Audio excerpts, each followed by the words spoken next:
सापळा रहस्यकथा अंतिम भाग. रमणचं घर तसं पॉश एरियामध्ये होतं. त्याचे वडील कपड्याचे व्यापारी होते. इन्स्पेक्टर जाधव जेव्हा त्यांच्या घरी गेले तेव्हा त्याची आई आणि बहीण घरी होते. जाधव साहेबांनी कडी वाजवली. रमणच्या आईने दरवाजा उघडला. इन्स्पेक्टर जाधवांनी विचारलं, रमण इथेच राहतो का? त्यावेळी त्या दोघींनी हो म्हणत त्यांना आत घेतलं. रमण कुठे आहे असं विचारलं असता त्याची आई म्हणाली की तो मामाच्या घरी गेलेला आहे. 8 दिवस झाले. त्याचे मामा कुठे राहतात? त्यांचा पत्ता देता का? आम्हाला अर्जंट रमणला भेटायचं आहे. इन्स्पेक्टर जाधवांनी असं म्हटल्याबरोबर रमणच्या आईचा आणि बहिणीचा चेहरा गोरामोरा झाला. त्याच्या मामाचा पत्ता मला पाठ नाही असं त्याची आई चाचरत म्हणाली. त्यावेळी इन्स्पेक्टर जाधव यांनी ती खोटं बोलत आहे हे ओळखलं. मग थोडासा राखीव पोलीस आवाज काढत त्यांनी म्हटलं, हे बघा, आम्हाला रमण घरातच आहे हे माहीत आहे आणि तो निर्दोष आहे हेही माहीत आहे. फक्त तुम्ही घाबरल्यामुळे आमच्याशी खोटं बोलत आहात, कारण त्याचे स्पोर्ट्स शूज आम्ही बाहेर पाहिलेले आहेत. घाबरू नका, आम्हाला फक्त त्याच्याशी बोलायचं आहे, कारण त्याचा मित्र विजय याने आत्महत्या केलेली आहे. असं ते बोलत असतानाच वरून जिन्यावरून स्वतः रमण धावत खाली आला. त्याला पोलीस आपल्या घरात आलेले आहेत हे माहीत नव्हतं. त्यामुळे पोलिसांना बघितल्याबरोबर तो एकदम दचकला. त्याला बघितल्यावर इन्स्पेक्टर जाधव करड्या आवाजात म्हणाले, काय हो, हा तर गावाला गेला होता ना? हे बघा, पोलिसांशी खोटं बोलणं हे कधीच चांगलं नसतं. यामुळे तुम्ही संकटात येऊ शकतात. असं केल्याने संशयाची सुई तुमच्याकडे वळते हे तुमच्या लक्षात येत नाही. बरं, ते राहू दे. रमण, विजय वारला तेव्हा तू कुठे होतास? आणि विजयच्या घरी सांत्वनाला अजूनही तू गेलेला नाहीस, याचं कारण काय?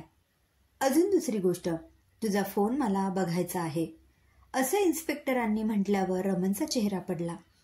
सर, माझा फोन बिघडला आहे. ठीक आहे, आपण त्याला दुरुस्त करू आणि त्यात काय आहे हे जरा बघूया. हे बघ रमण, या ठिकाणी बोलणं तुला जरा अवघड वाटत असेल तर तू पोलीस स्टेशनमध्ये चौकशीसाठी येतोस का? नंतर ते त्याच्या आईकडे वळून म्हणाले, ताई, तुम्ही काळजी करू नका. मी फक्त त्याला चौकशीसाठी घेऊन जात आहे.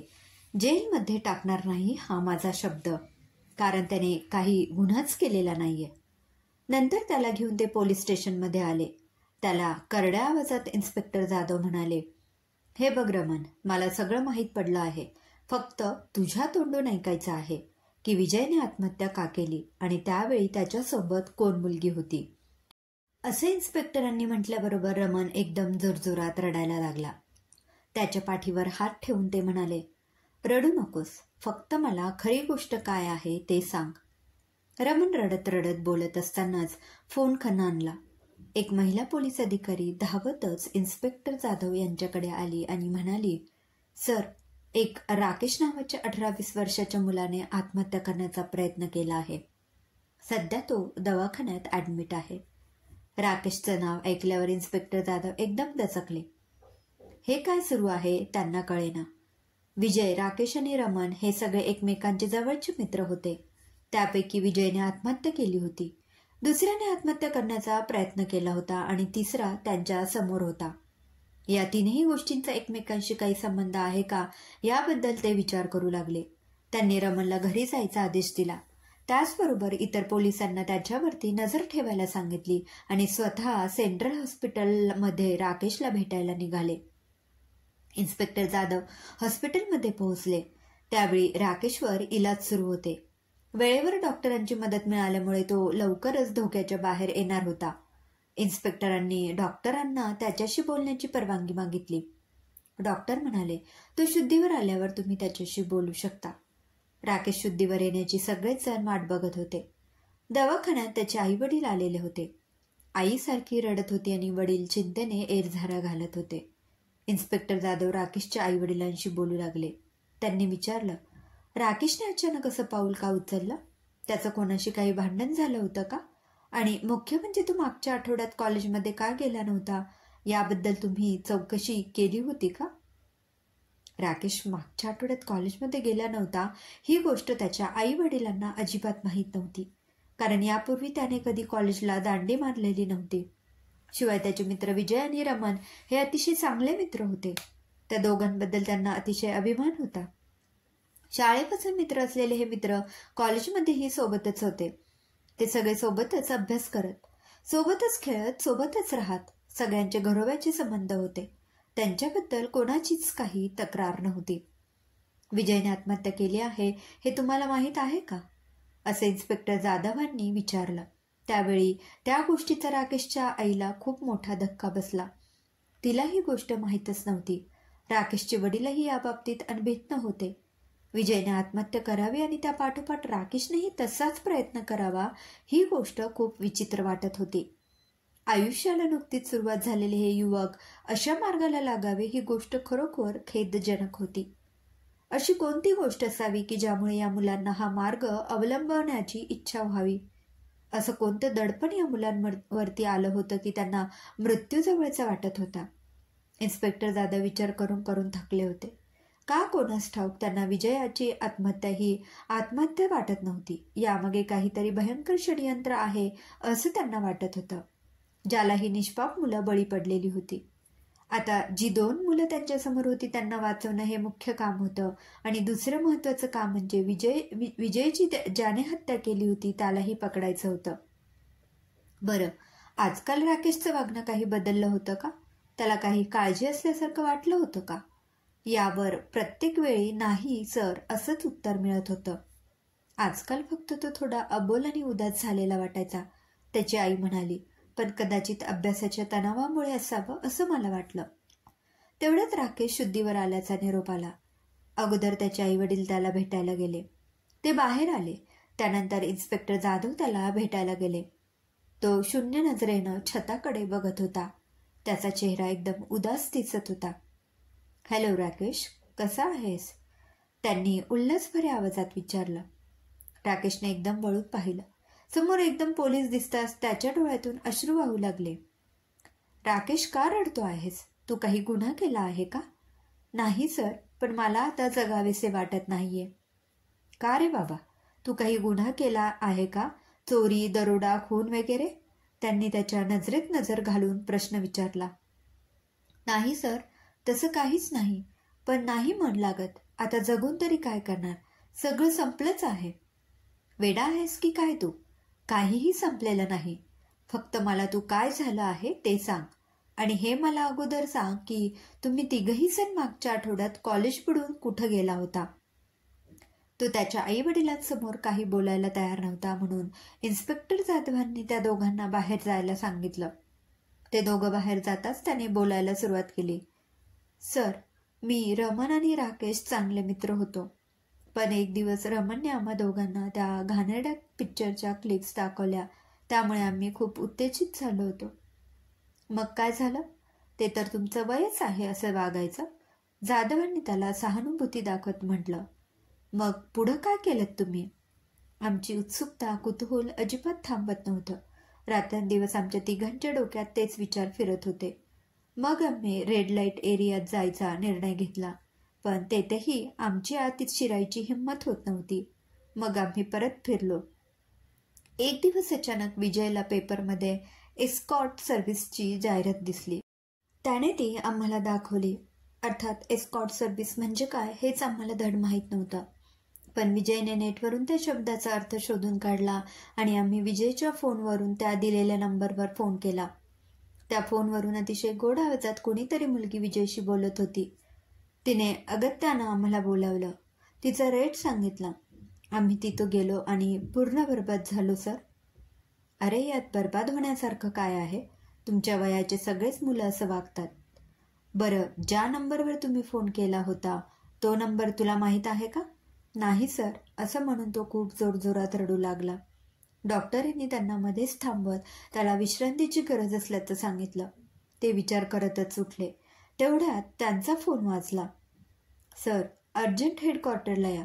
विजयचे आईवडील काही महत्त्वाची माहिती सांगायला पोलीस स्टेशनमध्ये आलेले आहेत. आता हा काय प्रकार आहे हे जाधव साहेबांना समजेना. अपराधी भावनेतून विजयने आत्महत्या केली असावी अशा निष्कर्षावर ते आलेले होते. पण आता प्रकरण वेगळंच वळण घेत होतं.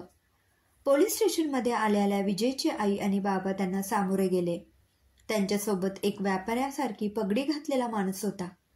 विजयची आई हात जोडून रडत म्हणाली, सर, आम्हाला काहीच कळत नाहीये. मुलाच्या मरणाचं दुःख कमी म्हणून की काय, त्यात हा माणूस पैसे मागतो आहे. सर, मी खोटं बोलत नाहीये. यांच्या मुलाने माझ्याकडून पैसे उधार घेतले आहेत. त्याचा हप्ता मी मागतो आहे. माझा मुलगा पैसे कशाला उधार घेईल? आम्हाला काय कमी आहे? साहेब, आम्ही व्यापारी माणसं आहोत. माझ्याकडे तसे सावकारीचे लायसन पण आहे. माझा चोख व्यवहार आहे. बरं, किती रुपये घेतले होते विजयने? जाधव साहेबांनी त्याला विचारले. दरमहा 10% दराने 60,000 रुपये सर, सावकार म्हणाला. तुमचं नाव काय सावकार? जाधवांनी विचारलं. चंदूलाल सर. चंदूलाल, इतकी मोठी रक्कम लहान मुलांना कशाला हवी आहे असा प्रश्न नाही आला तुमच्या मनात? जाधव साहेबांनी कठोर आवाजात विचारलं. आला ना सर, पण त्या मुलाने सांगितले की त्याची आई कॅन्सरने आजारी आहे. तिला उपचाराकरता पैसे पाहिजे आहेत. अहो, पण असे पैसे बिना तारणाने तुम्ही दिलेच कसे? देणार नाहीच ना साहेब. त्या मुलाने आपल्या आईचे दागिने पावतीसकट सोबत आणले होते. ते ठेवूनच मी कर्ज दिलं होतं. खोटं बोलत असेल तर दुकानात येऊन दागिने बघून जा. सावकार खरं बोलत असणार यात शंकाच नव्हती.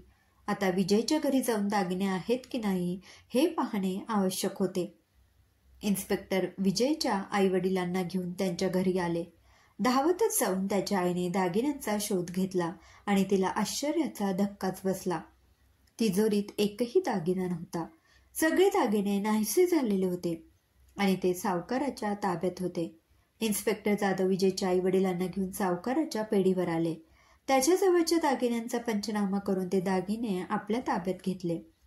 दागिने तारण ठेवून पैसे घेऊन गेलेला विजय मरण पावलेला आहे असं सांगितल्यावर सावकारालाही धक्का बसला.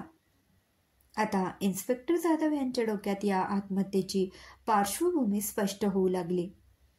विकृत लैंगिक आकर्षण आणि ते शमवण्यासाठी कोणत्याही थराला जाऊन ती इच्छा पूर्ण करणं, हे पूर्ण करण्यासाठी जे पैसे लागतात ते मिळवण्यासाठी दागिन्यांची चोरी करून सावकाराकडून पैसे उधार घेणं आणि ते पैसे फेडता न आल्यामुळे आत्महत्याचा मार्ग निवडणे. त्यांच्या मनात असे विचार सुरू असतानाच रमणचे आई वडील पोलीस स्टेशनमध्ये येताना त्यांना दिसले. ते जाधव साहेबांचीच चौकशी करत होते. त्यांना जाधव साहेबांनी बोलावणे पाठवले. रमणचे आई वडील रडतच पोलीस स्टेशनमध्ये आले. त्यांना तसं रडत येताना पाहून खरं म्हणजे जाधव साहेबांना काही अघटित घडलं आहे की काय अशी भीतीच वाटली होती. पण त्यांच्यासोबत रमणही असल्यामुळे त्यांना ती काळजी वाटली नाही. रमण आपण त्या गावचं नाही अशा रीतीने त्यांच्यासोबत आलेला होता. त्याच्या आईचे डोळे रडून रडून सुजले होते. तुम्ही आधी रडणं थांबवा पाहू आणि काय झालं आहे ते मला नीट समजावून सांगा. साहेब, आम्ही पूर्णपणे लुटले गेलो आहोत. आमच्या घरात मोठी चोरी झाली आहे. सगळे दागदागिने नाहीसे झाले आहेत. तुम्हाला कसं कळलं? इन्स्पेक्टर जाधवांनी विचारलं. अहो, काल माझ्या वडिलांची 61 होती म्हणून मी दागिने घालून जायचं ठरवलं आणि बघते तर काय, सगळी तिजोरी रिकामी. बरं, तुमचा कोणावर संशय? असं विचारताना जाधव साहेब तिरप्या नजरेने रमणकडे बघत होते. त्याच्या चेहऱ्यावरचे हावभाव टिपत होते. रमण आपण त्या गावचेच नाही आहोत अशा चेहऱ्याने बघत बसला होता. विजयकडे दागिने गायब. सेम रमणकडे पण दागिन्यांची चोरी. कदाचित राकेशकडे देखील काही ना काही चोरी झालीच असली पाहिजे. नक्की या तिन्ही मुलांच्या बाबतीत बऱ्याच गोष्टी सारख्याच घडत होत्या. नक्की रमणनेच दागिन्यांची चोरी केली असली पाहिजे. आमचा कोणावरही संशय नाही साहेब. आमच्या घरी कोणी येतही नाही आणि जातही नाही. ठीक आहे, मी तुमची तक्रार लिहून घेतो आणि लवकरच तुम्हाला तुमचे दागिने परत मिळतील. तक्रार लिहून घेतल्यावर जाधव साहेबांनी फिंगरप्रिंट घ्यायला एका पोलिसाला सांगितलं आणि त्यांना जायला सांगितलं. ते सगळे बाहेर जात असताना इन्स्पेक्टर जाधव म्हणाले, रमण, जरा थांब, मला तुझ्याशी काही बोलायचं आहे. तो एकदम दचकला. त्याचे आई वडील देखील थांबले. इन्स्पेक्टर त्यांना म्हणाले, तुम्ही बाहेर थांबा, मला रमणजवळ काही चौकशी करायची आहे, प्लीज. मग ते बाहेर गेले आणि बेंचवर बसून वाट बघू लागले. हे बघ रमण, मला माहीत आहे की तू निर्दोष आहेस, पण मुख्य प्रश्न अजूनही सुटलेला नाही की त्या दिवशी रात्री तू आणि विजय का भेटले होते. तुमच्यात काय बोलणे झाले आणि तुझ्या घरचे दागिने कोणी चोरले? विजयने घड्याळ कोणासाठी आणलं होतं? हे बघ, आम्हाला राकेशने सगळं काही सांगितलेलं आहे. तुझ्या मोबाईलमधल्या क्लिप पाहून ते चंदूलाल सावकारापर्यंत सगळं काही. मोबाईलमधल्या क्लिप आणि चंदूलाल सावकार ह्या 2 गोष्टी ऐकल्याबरोबर रमणचा धीर खचला. सर, मला वाचवा. मी तुम्हाला सगळं काही सांगतो. सर, त्या क्लिप मीच मोबाईलमध्ये डाउनलोड केल्या होत्या. मग मी त्या राकेश आणि विजयला दाखवल्या. नंतर आम्हाला त्याची सवयच लागली. मग विकृत कुतूहल निर्माण झालं. मग आम्ही ते शमवण्यासाठी रेड लाईट एरियात गेलो. पण आमची काही केल्या तिथे जायची हिंमत होत नव्हती. रमण बोलत होता. त्याची आणि राकेशची हकीकत बऱ्याच प्रमाणात जुळत होती. म्हणजे तो खरं बोलत होता. बरं, एक काम कर. मला त्या एस्कॉर्ट सर्व्हिस सेंटरचा नंबर दे. आणि अजून एक, तुझा मोबाईल नंबर देऊन ठेव बरं मला. पण एक सांगायचं राहिलंच तुझं, की तू विजयने आत्महत्या केली तेव्हा तू काय करत होतास? हे ऐकल्यावर रमण अक्षरशः थरथर कापू लागला. सर, मी शपथ घेऊन सांगतो की मी तिथे नव्हतो. इतकंच काय, विजय मरण पावला आहे हे देखील मला माहीत नव्हतं. आता मात्र जाधव साहेबांचा संयम सुटला. ते आपल्या खास पोलिसी आवाजात ओरडले. रमण, माझ्याशी उगाच खोटं बोलू नकोस आणि माझ्या सहनशीलतेचा अंतही पाहू नकोस. मला राकेशने सगळं सांगितलेलं आहे. बोल तू. आणि विजय त्या पडक्या किल्ल्याच्या बुरुजावर कशाला गेला होता? आम्ही दोघंही जीव देणार होतो साहेब, पण ऐनवेळी माझी हिंमत झाली नाही म्हणून मी गेलोच नाही. विजयने मात्र ठरल्याप्रमाणे जीव दिला आणि तो सुटला साहेब. रमण ढसाढसा रडू लागला. पण तुम्ही दोघंही जीव का देणार होते? रेड लाईट एरिया काय किंवा एस्कॉर्ट सर्व्हिस काय, आजकाल फार नवीन गोष्टी नाहीये या. सगळेच जण केव्हा ना केव्हा या रस्त्याला वळलेले असतात. कोणी प्रत्यक्ष जातो तर कोणी विचार तरी करतोच करतो. बरं, मी एक गोष्ट तुला विचारतो. विजयसोबत त्या दिवशी कोण मुलगी होती? मला माहीत नाही सर. तो असं बोलत असताना त्यांनी सहज आपला कमरेचा चामडी पट्टा काढून टेबलावर ठेवला. रमण थरथर कापत म्हणाला, सर, ती डॉली आहे.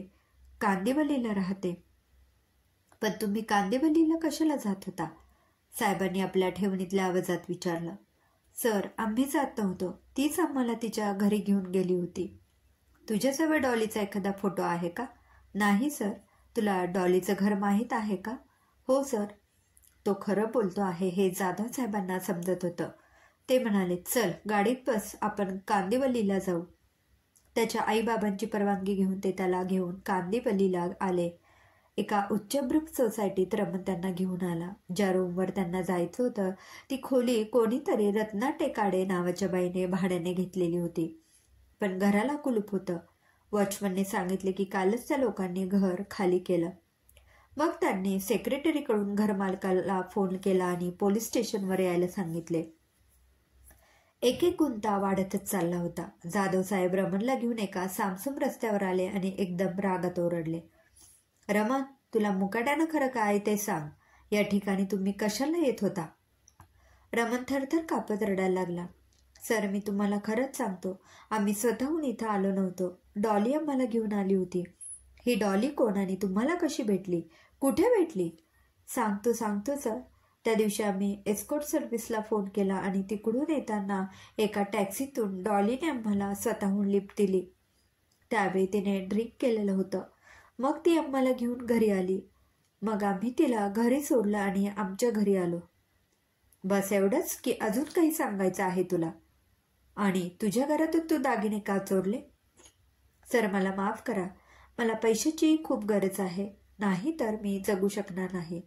रमण बरंच खरं बोलत होता. तरी मुख्य प्रश्न अजूनही सुटलेलाच नव्हता. रेड लाईट एरियात जाणं काय किंवा एस्कॉर्ट सर्व्हिस मिळवणं काय, यासाठी या मुलांना एवढ्या मोठ्या रकमेचे दागिने चोरण्याची गरज का पडली होती? आणि डॉली कुठे गेली होती? तिने मुलांना लिफ्ट का दिली होती?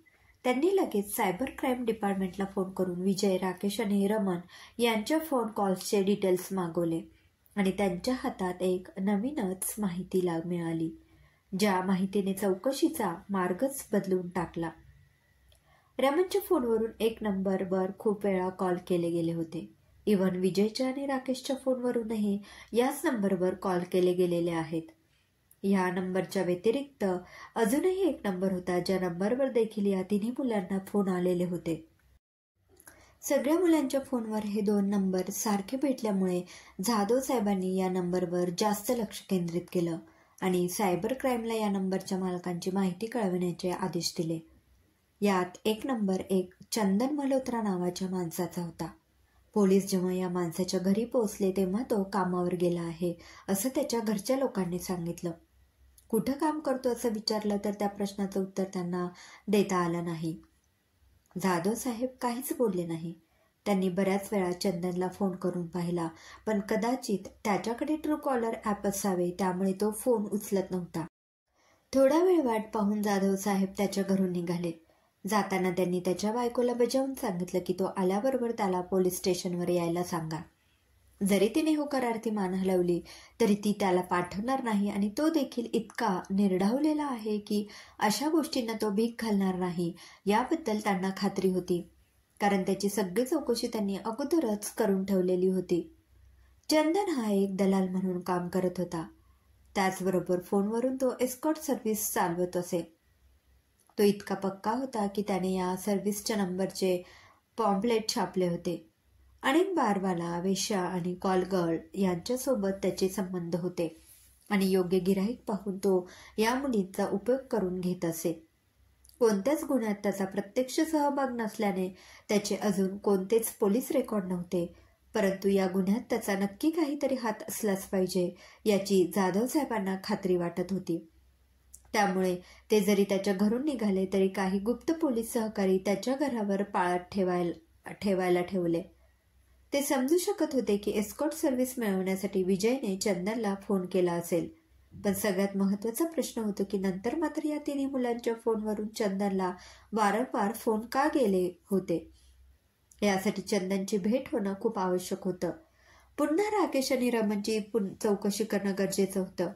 विजयच्या नष्ट झालेल्या फोनमध्ये काहीतरी रहस्य दडलेले असणार, ज्यामुळे त्याला आत्महत्या करणं भाग पाडलं असेल. आणि सगळ्यात महत्त्वाचं म्हणजे तो दुसरा नंबर कोणाचा होता.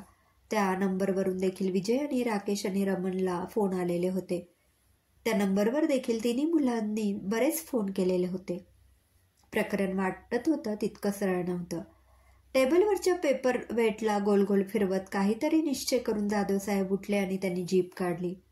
दुसरा नंबर एक अनोळखी मुलीचा होता, ज्याच्यावरून तिन्ही मुलांना कॉल केलेले होते. त्या फोनची जाधव साहेबांनी सायबर क्राईम डिपार्टमेंटमध्ये चौकशी करायला सांगितले. साहेबांनी आपली गाडी रेड लाईट एरियात आणली आणि विजय, राकेश, रमण या मुलांचे फोटो दाखवून ते कोणाकडे आले होते का त्याची चौकशी करू लागले. त्यांना खरं तर चंदनचा शोध घ्यायचा होता. अचानक एका पान टपरीवाल्याने सांगितले की त्यांना हवा असलेला चंदन समोरच्या दुकानदाराबरोबर गप्पा मारतो आहे. जाधव साहेब समोर गेले. त्यांनी सहज हाक मारली, चंदन, आणि चंदनने मागे वळून बघताच त्यांनी त्याच्यावर झडप घातली. चंदन तर पोलीस बघून घाबरूनच गेला. त्याच्या कानफडात जोरदार वाजवून त्यांनी त्याला विचारलं, मी इन्स्पेक्टर जाधव, या 3 मुलांना तू कोणाकडे घेऊन गेला होतास? त्यांनी फोटो दाखवत विचारलं. तसा तो एकदम चपापला, साहेब, इथं खूप गिऱ्हाईक येतात, सगळे कसे लक्षात राहतील? ठीक आहे, पोलीस स्टेशनवर गेल्यावर तुझ्या बरोबर लक्षात येईल, चल माझ्या बरोबर, असं त्यांनी म्हटल्याबरोबर त्याने लगेच मिस रोमाकडे मुलांना नेल्याचं सांगितलं. पोलिसांनी चंदनला आपल्या ताब्यात घेतलं आणि रोमाला पोलीस स्टेशनला यायला सांगितलं. आल्या आल्या चंदनला कोठडीत टाकले आणि पोलिसी खाक्या दाखवायला सुरुवात केली. 1-2 मजबूत दणके पडल्यावर त्याने बोलायला सुरुवात केली. एक गोष्ट सांग चंदन, तू मुलांना वारंवार फोन का करत होतास आणि त्या मुलांकडून पैसे का घेत होतास? आणि डॉली कोण आहे? मी नाही सर फोन करत होतो, आणि डॉली कोण आहे मला खरंच माहीत नाही. खोटं बोलू नकोस, तुझे सगळे कॉल डिटेल्स मी जमा केले आहेत. प्रत्येक मुलाला तू फोन केला आहे. सर, खरं म्हणजे आम्ही आमच्या कस्टमरला कधीच फोन करत नाही, पण जेव्हा ही मुलं घरी जाताना जे काही बडबडत होती ते ऐकल्यावर मला त्यांच्याकडून पैसे उकळण्याची आयडिया सुचली. मुलं काय बोलत होती? ती म्हणत होती, अरे यार, आपल्याला काही बिमारी वगैरे तर लागणार नाही ना? मग मी रोमाची सेक्रेटरी कमलला त्या मुलांना फोन करायला सांगितला की त्यांच्यामुळे तिला एड्स झाला आहे. तिने तसा फोन केल्याबरोबर मुलं घाबरून गेली. त्यांनी मला फोन करून विचारलं.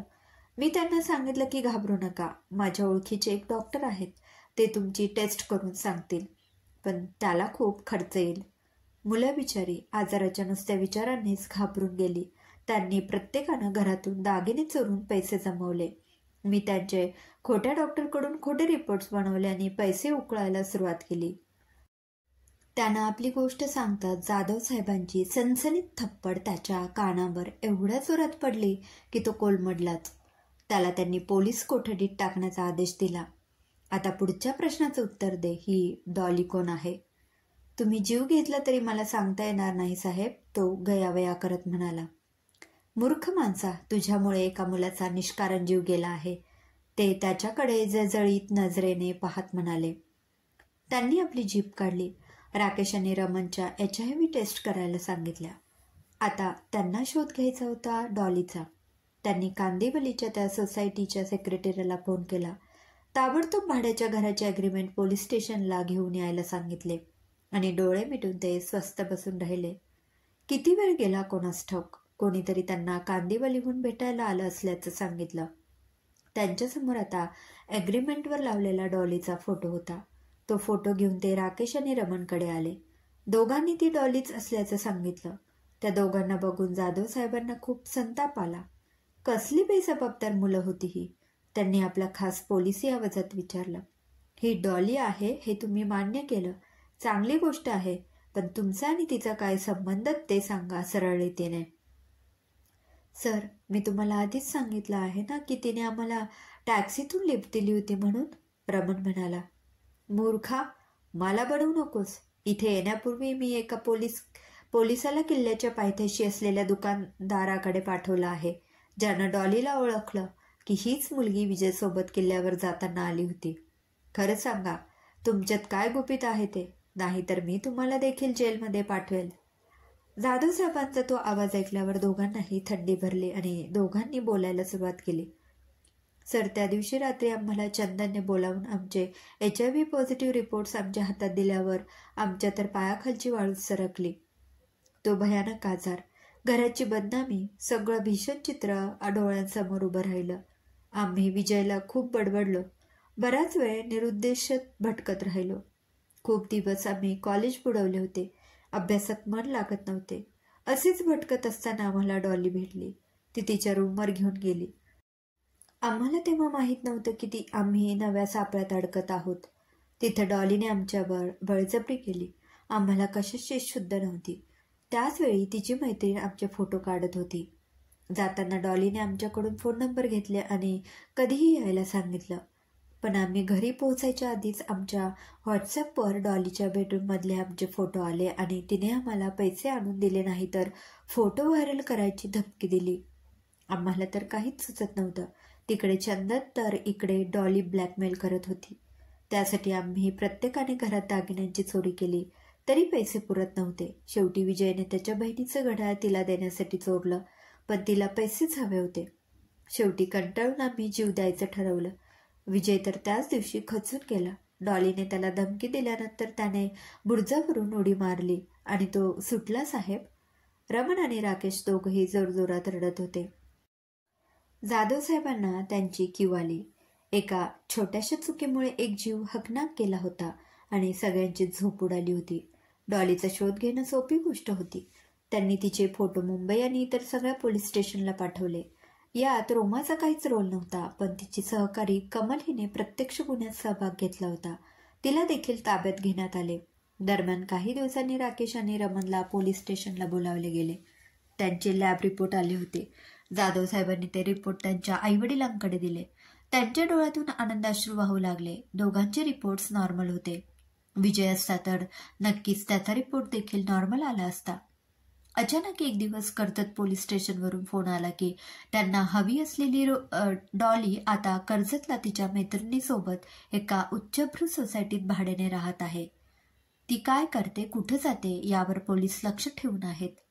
लगेच जाधव साहेब आपल्या सहकाऱ्यांना रमन आणि राकेशला सोबत घेऊन कर्जतला जायला निघाले. कर्जत पोलिसांनी डॉलीचा फ्लॅट दुरून दाखवला. रमन आणि राकेश पुढे झाले. त्यांनी बेल वाजवली. आतून कोणीतरी आवाज दिला आणि दरवाजा उघडला. रमण आणि राकेशला बघितल्यावर, अरे तुम यहाँ कैसे आ गए, असं म्हणून दार बंद करणार होते तेवढ्यात जाधव साहेब आपल्या सहकाऱ्यांसोबत आत शिरले आणि त्यांना हवी असलेली डॉली त्यांच्या सहज हाती लागली होती. विजयच्या मृत्यूची बातमी तिच्या वाचनात आलेली होती.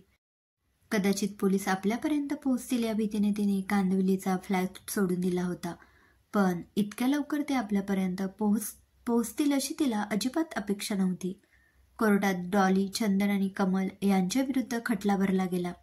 तिघांच्या विरुद्ध पोलिसांकडे भरपूर पुरावा उपलब्ध होता, त्यामुळे त्यांचा गुन्हा साबित झाला आणि त्यांना आजीवन कारावासाची शिक्षा झाली. अशा प्रकारे ही दोघं मुलं त्या भयंकर सापळ्यातून बाहेर पडली, पण विजयच्या आईवडिलांचं सांत्वन करायला जाधव साहेबांजवळ शब्द नव्हते. समाप्त. लेखक दत्ता जोशी. श्रोतेहो, कशी वाटली ही कथा कमेंटमध्ये अवश्य कळवा. पुन्हा भेटूया एका नवीन कथेसह. धन्यवाद.